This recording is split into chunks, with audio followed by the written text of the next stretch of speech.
అనుదిన నిత్యజీవపు మాటలు. దేవుని నామానికి మహిమ కలుగునుగాక. దేవుని వాక్యాన్ని చదువుకుందాము. ఒకరితో ఒకడు అబద్ధమాడకుడి. ఏలైనగా ప్రాచీన స్వభావమును దాని క్రియలతో కూడా మీరు పరిత్యజించి జ్ఞానము కలుగు నిమిత్తము దానిని సృష్టించిన వాని పోలిక చొప్పున నూతన పరచబడుచున్న నవీన స్వభావమును ధరించుకొని ఉన్నారు. కొలస్సీలకు రాసిన పత్రిక 3వ అధ్యాయము 9, 10 వచనములు. దేవుడిచ్చిన 10 ఆజ్ఞలలో 9వ ఆజ్ఞ అబద్ధ సాక్ష్యము పలుకకూడదు.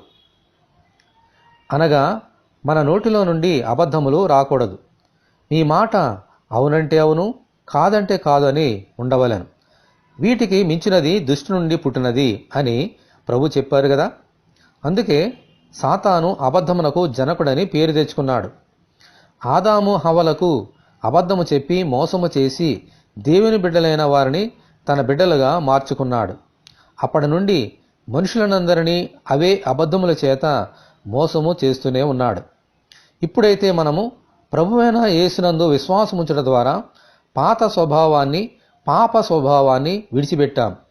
జ్ఞానము కలిగి సత్యమై ఉన్న ఆయన పోలికలో నూతన స్వభావాన్ని ధరించుకున్నాం. హల్లెలూయా. కాబట్టి అబద్ధముల చేత దేవునికి మరలా కోపము పుట్టించక సత్యమును పలుకుచు ముందుకు సాగిపోదాం. దేవునికి స్తోత్రము కలుగునుగాక. ఆమెన్. ఇటువంటి కృప కొరకు మనమందరము దేవుని ప్రార్థన చేసుకుందాము. జ్ఞానమును సత్యమునై ఉన్న ప్రభువా, మీకు వందనములు. వ్యర్థమైన మాటలు అనగా విధికి వ్యతిరిక్తమైన అబద్ధమైన మాటలు మా నోటిలో నుండి రాకుండానట్లు మా పెదవులను కాచుకుంటూ మీ బిడ్డలుగా ఎల్లప్పుడూ సత్యమునే చెప్పుచు ఈ లోకంలో జీవించినట్లు అనుగ్రహించమని, ఈ వాక్కు వింటున్న నీ బిడ్డలందరినీ అలాగున దీవించమని ప్రభువైన యేసుక్రీస్తు ద్వారా ప్రార్థన చేయుచున్నాము తండ్రి. ఆమెన్. ప్రభువైన యేసుక్రీస్తు కృప మనకందరికీ తోడే ఉండి నడిపించునుగాక. ఆమెన్. పరిశుద్ధ దేవుని మందిరం.